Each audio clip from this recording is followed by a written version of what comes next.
we'll try to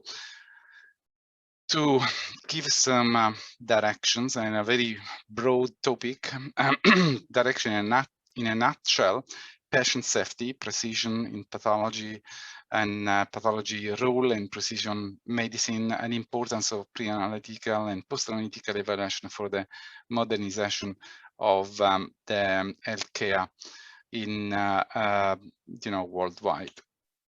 I don't have any conflict of interest. I receive royalties for my Springer book, and also additional books, but all of them, my royalties, they go to children's charities. Now we look at the famous 1997 Swiss cheese model of James Reason. Obviously, I know perfectly that there is a quite broad presence in the audience, with people more associated with pharmaceuticals or pharmaceutical companies, and some other people more in healthcare.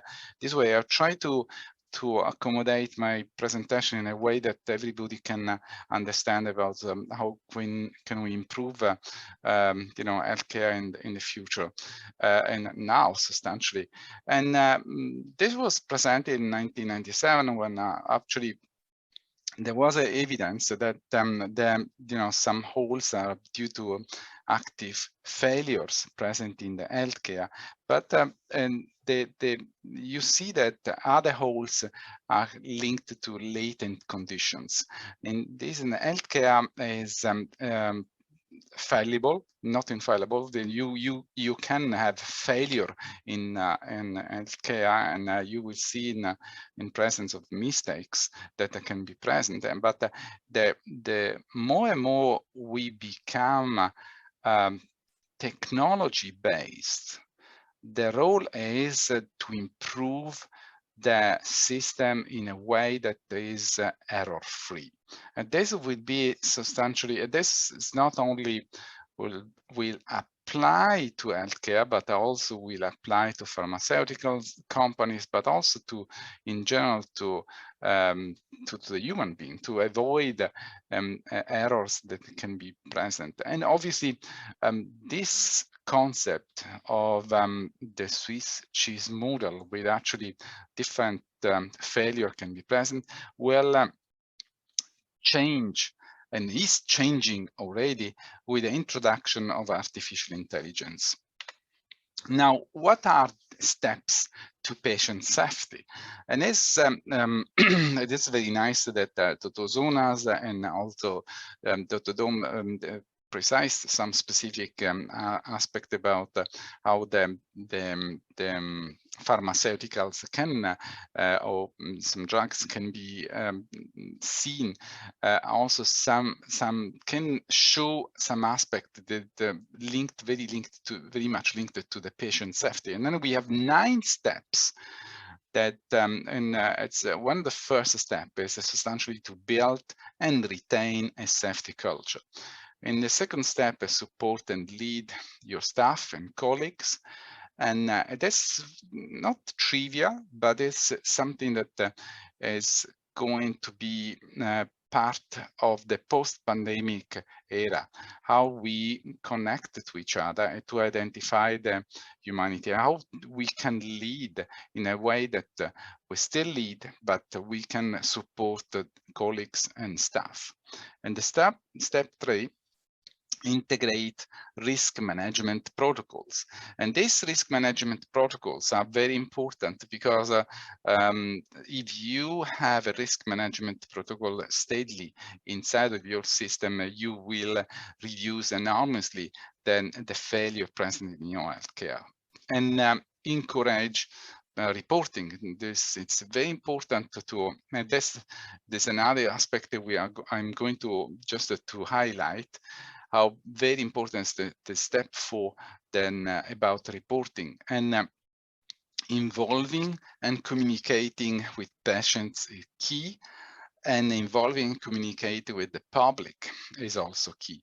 And all these steps need to be gradually implemented to have an optimal healthcare, which should be solid, but also transparent.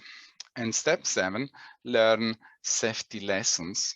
And that's important, very much linked to the step 4 about reporting. And the step 8 would be implement keys to prevent harm and control keys to prevent the future harm.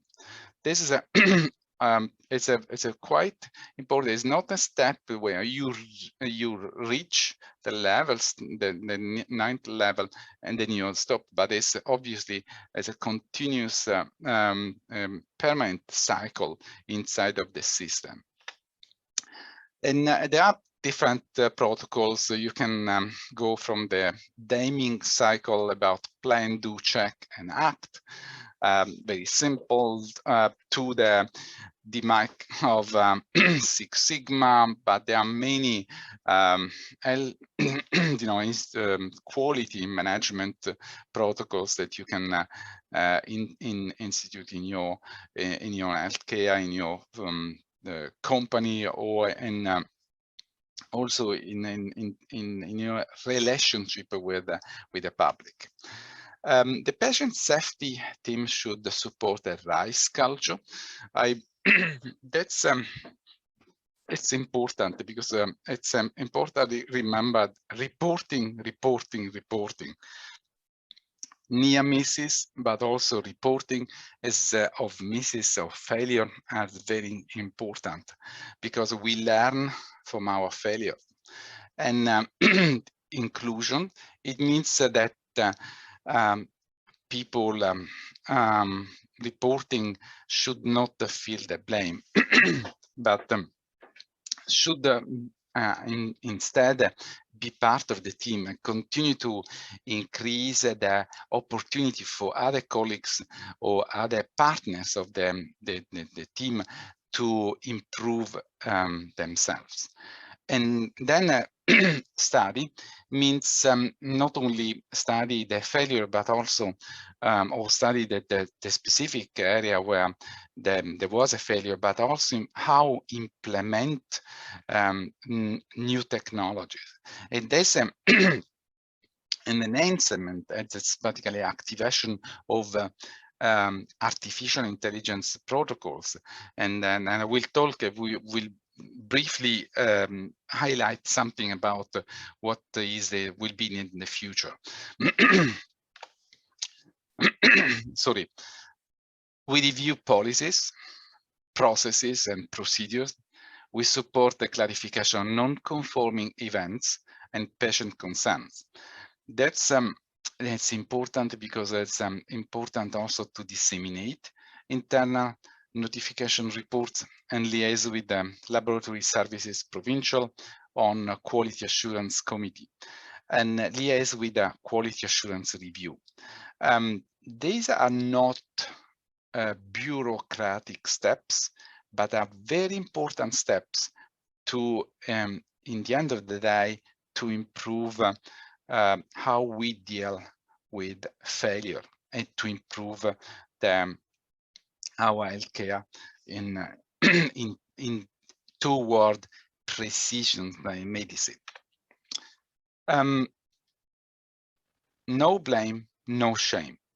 This is very important.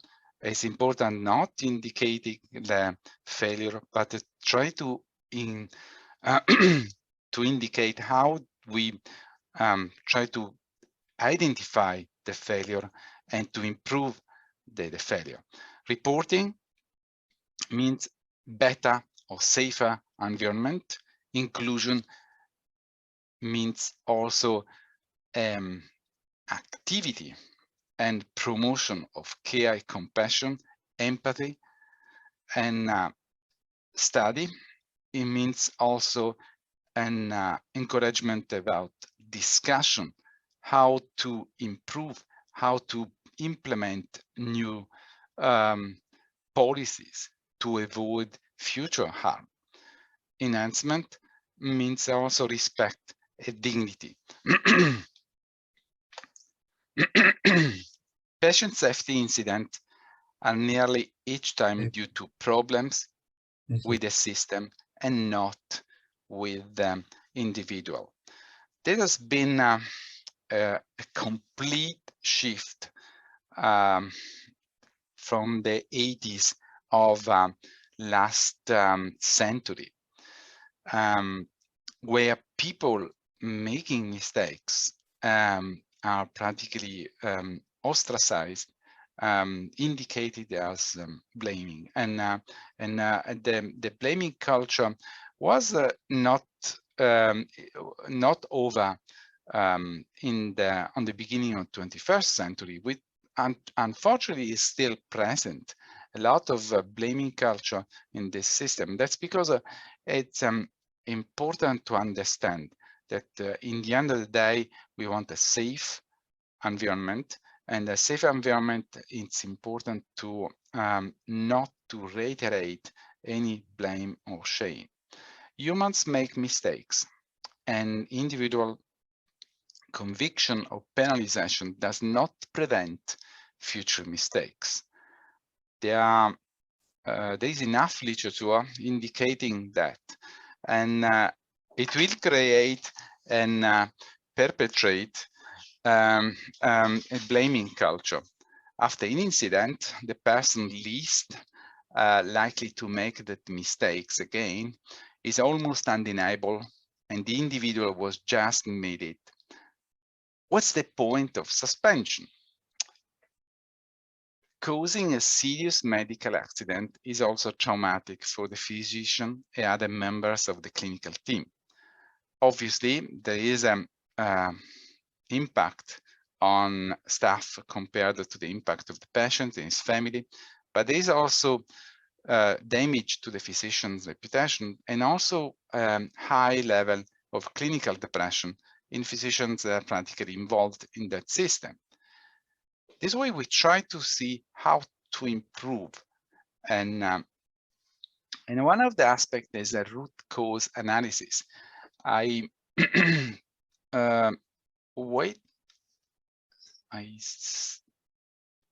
stop sharing one moment, and I share with just one moment, and then I will come right.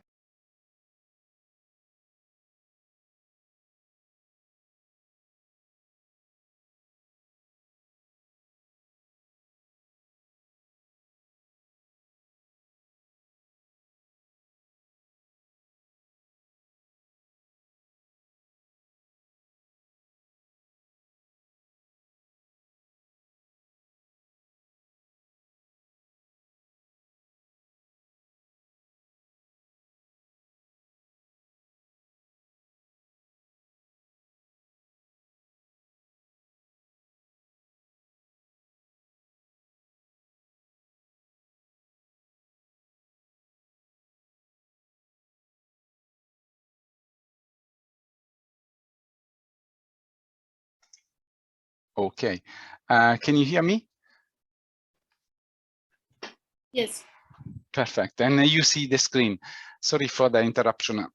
I'm also cold, and the key issues which have led to a patient safety incident can be identified using RCA, and there are books how to study correctly the RCA, how to implement the RCA in your system, no matter what is the healthcare or just a company, even manufacturing company, you can use an RCA very good. It prevents an incident to reoccur, and it's substantially is not about blame or shame, but it's about learning factor, the learning for everybody. RCA is an approach that allows you to ask a question related to an incident in a structured way.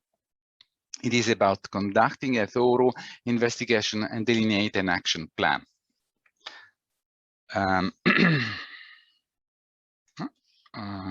Yes, the key patient safety issues in a laboratory examining a specimen, and this could be everything from an animal or just or human specimen.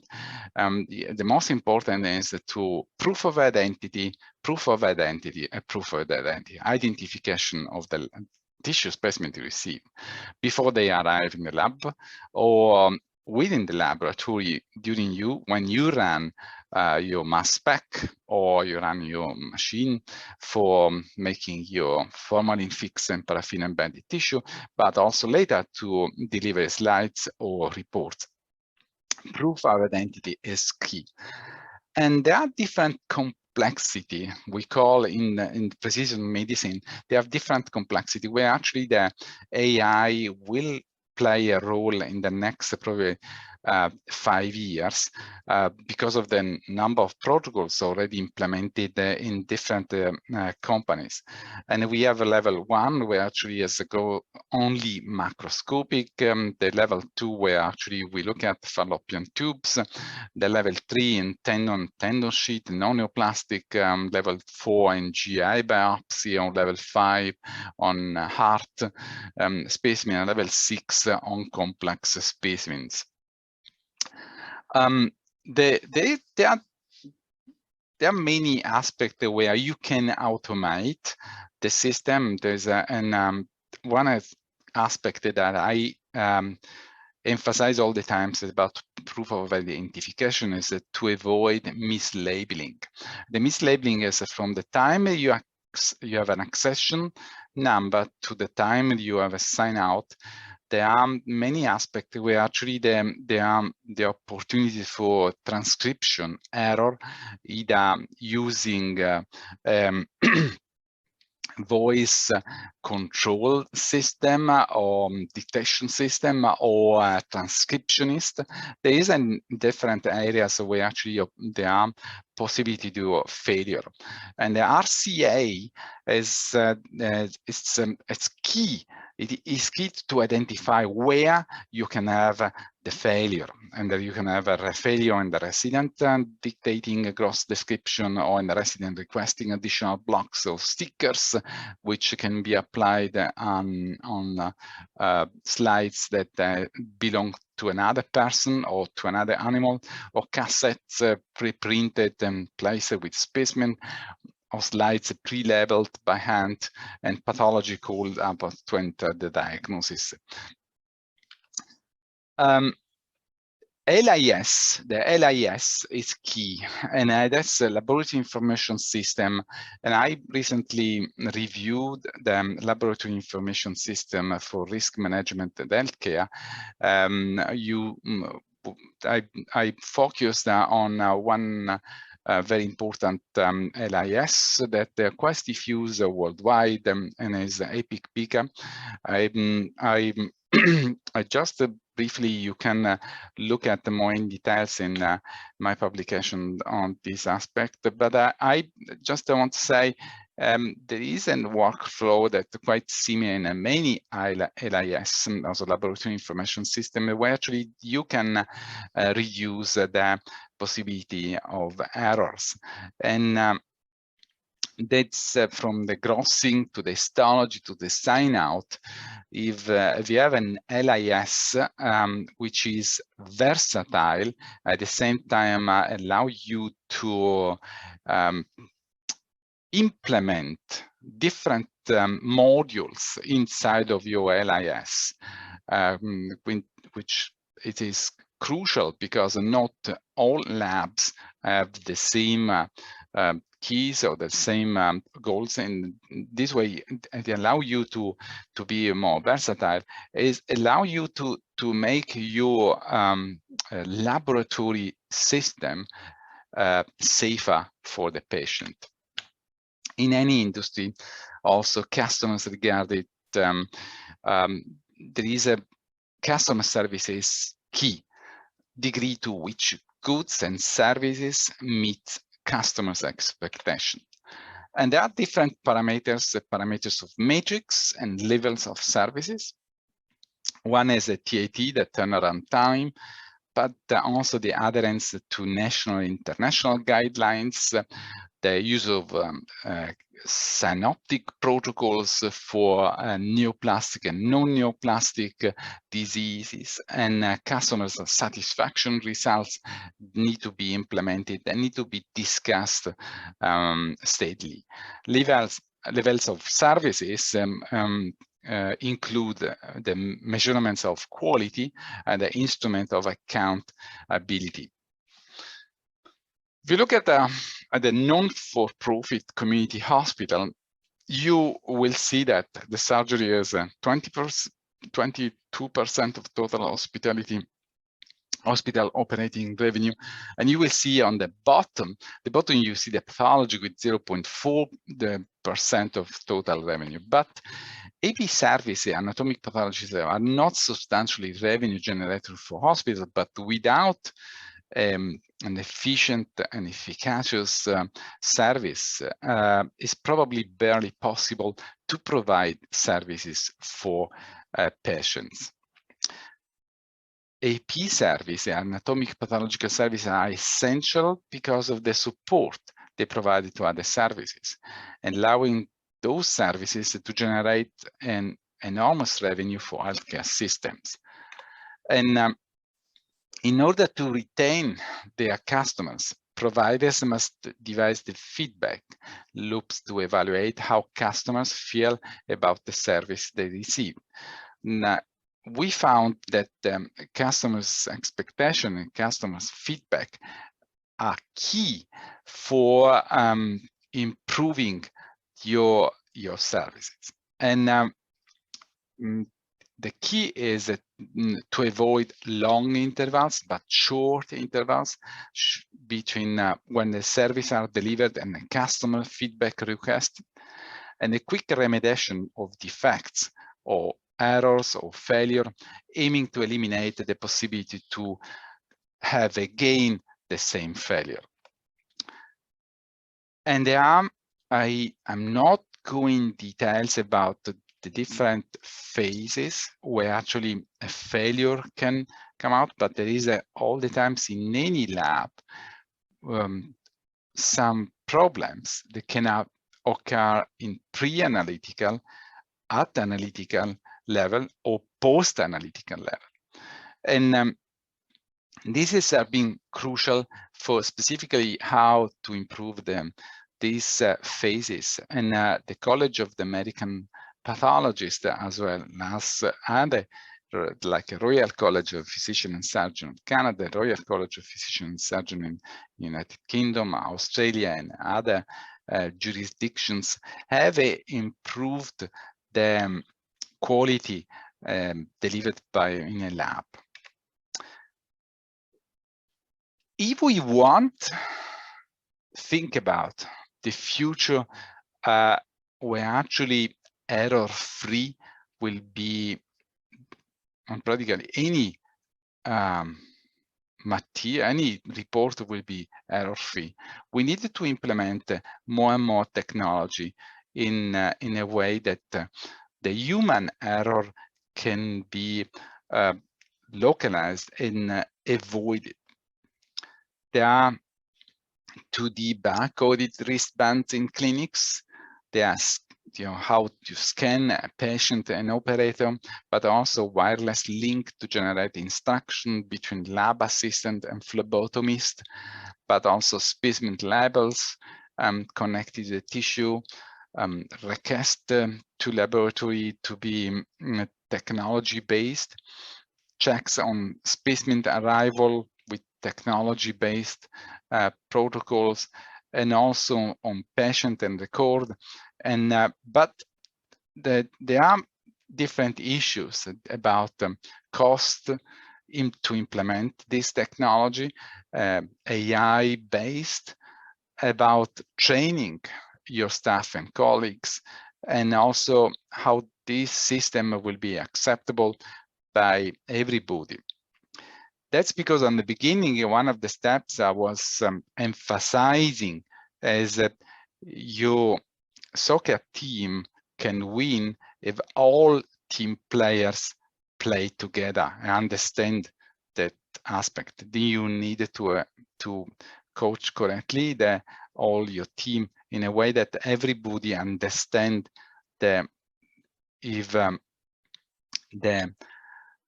we win, the patient will win. The precision medicine is start on the very simple level on the different aspects. There is also different kind of interface, and it's practically part of the next I think connection between the lab and the healthcare per se. This is, for example, as also how to implement C4D and transplant issues. And when you are going to have specifically in transplant pathology and the adequacy of the evaluation assessment, the tissue processed, and this is also part of a public health publication I did a few years ago, and how to implement a transplant pathology system in a way that practically could run error-free. And there are different aspects. If you do an RCA root cause analysis, you will be able to pinpoint the areas that can practically fail during the system. And if you look at the different, I don't want to go in details because probably go outside of the scope of my lectures, but if you go in details in all of these blocks, you make your blocks on any aspect, you will be able to implement a technology-based system that allow you to have an error-free step. And for example, also in part of the precision, that practically the key for precision medicine or precision oncology, there are different aspects that need to be implemented. Don't expect that you have, in the end of the day, the report free from the machine. You still need different aspects to implement the quality in your lab. And this independent is it is a pharmaceutical company, a lab specifically that want to deliver tissue specimen for humans or animals or different areas that where actually you work. It's important that you run intradepartmental consultation, you do an auditing and clinical indicators, random case review, and there's the random case that we usually has a random number generator where actually an AI identify the random cases, and avoiding that the human factor can practically focus on one colleague or not. But that's some aspect very interesting about random case review. And the interdepartmental consultation is also key, and obviously look at the TAT as a turnaround time and the aspect. And the tissue specimen adequacy and histology. Okay, there are aspect, it is 7 aspects about the approach to quality control in transplant pathology. But there are intradepartmental consultation by reviewing selected cases to the diagnostic staff. There's a consensus conference reviewing selected cases entirely or partially for the second staff. And such exercises should be all the times indicated in the final report and the comment that be evident in any LIS that you use in your lab. Interdepartmental consultation can be an agreement, deferral, appropriate, inappropriate, disagreement, or minor or major. And you can have both scenarios. It's suggested to recommend that the reason for this occurrence be characterized by one of 6 categories. And and you can see interpretation, block sampling, tissue specimen sampling, technical inadequacy, lack of clinical or pathological data, or others to be specified. The medical consequences of the cases with disagreement major or deferral inappropriate need to be listed in non-minor major. They can be also variable, the threshold, according to the institution where you work. Random case review is also key. The medical consequences of the cases reviewed randomly may be quite important as quality control.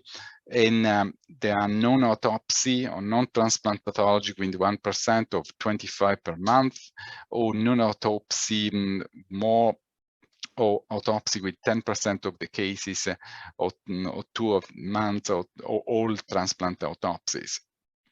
It depends what you, or what are your guidelines, so the dictated or suggested by the colleges where you work on. And the review process implied also microscopic slides, a final report, the TAT time, so turnaround time, and special procedure. There are some clinical indicators, like suspicion of humoral rejection, or suspicion of cellular rejection, or decrease anti-rejection therapy, or discordance between actual and previous diagnosis, rituximab therapy, or the history of post-transplant lymphoproliferative disorder.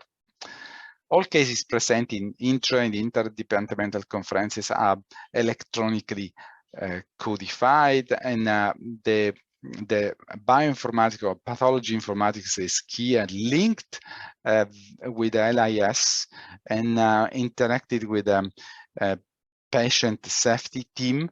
And the diagnosis can be reported anonymously, identified to how this failure have been identified monthly. But I wanted to stress this aspect. Don't go only to the failure, but use also a near misses list. Near misses. You know that the safety in the lab is key, and in fact, your safety officer, when practically annually make the control about chemical spills or fire issues, and you have also the possibility of list your near misses. The same should be also indicated in these interdepartmental conferences, where actually you list the near misses in healthcare. Interinstitutional review is also key. In case of interinstitutional review, you need to connect with the patient, with the attending physician, and the other institution. Threshold for clinical significant disagreement as 2%, but is substantially, and in the future should be 0%. You aim as an error-free delivery, an error-free healthcare, and we have the opportunity now to implement an error-free healthcare. We do have, because with the new artificial intelligence protocols that we are going to implement in the next 5 years.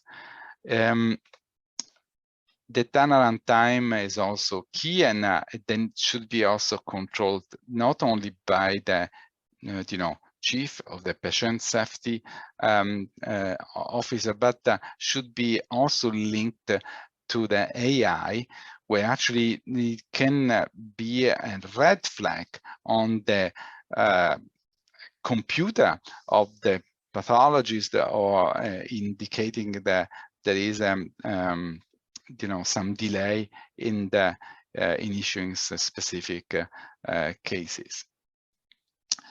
There are some specific problems we cannot catch today in all these aspects, but there are biopsy dried out that can be bring some delays in the processing. Not evidence of practically specimen not adequately delivered to your lab with fixative or the specific fixative you want, metabolic diseases that have not been correctly addressed, interdepartmental consultation with issues in the team. Modernizing healthcare is not easy.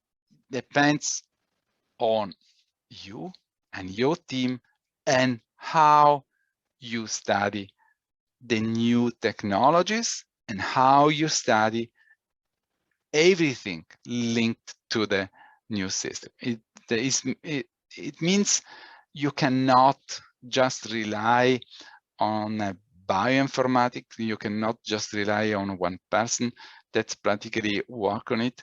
You need to have a common language that you can speak with them. It is more difficult than 20 or 30 years ago, because obviously there is a new technologies, a new vocabulary specific for modernizing your workforce. Secure and sustainable and sufficient flexible workforce is key, specifically because some of your colleagues are going to retire early or soon, and you want to have the system with people understanding about new technologies, and implement QA, so QC, and quality improvement, enhance the quality of care, use a cancer protocol or minimal data sheet for cancer, provide equitable access to services to everybody, and provide leadership in research and clinical services. And as I highlighted, audit and risk culture are also key. This is one interesting aspect about our evolution, and I published I thought about the implementation of AI in healthcare, and about 2 or 3 years ago, and substantially you will see that there is an evolution more without technology, without understanding about technology, from the messenger RNA, DNA, cell, human brain, and identification of traditional computer with the binary system, and now with quantum computer, but substantially everybody is working on or thinking about what is the technological singularity that will participate or will be key for the 21st century, and I think is not something that is easy. And one of my colleague, Dr. Sulitz, that is working also on technological singularity, his opinion is more specifically how we, the human intelligence will be implemented with the artificial intelligence, and I think for some aspect this will be the technological singularity in the next few years. I would like to acknowledge, there's children and families affected, normal presentation, and also my lab, and also my mentor in Innsbruck in Austria and in Edmonton. If you are interested in pathology and pediatric pathology, this is an illustrated guide, and all royalties go to charities. And if you liked my presentation, drop me 2 lines to that email. This is my email. If not, send me also comments, suggestions to improve my presentation, and thank you, merci, in any case.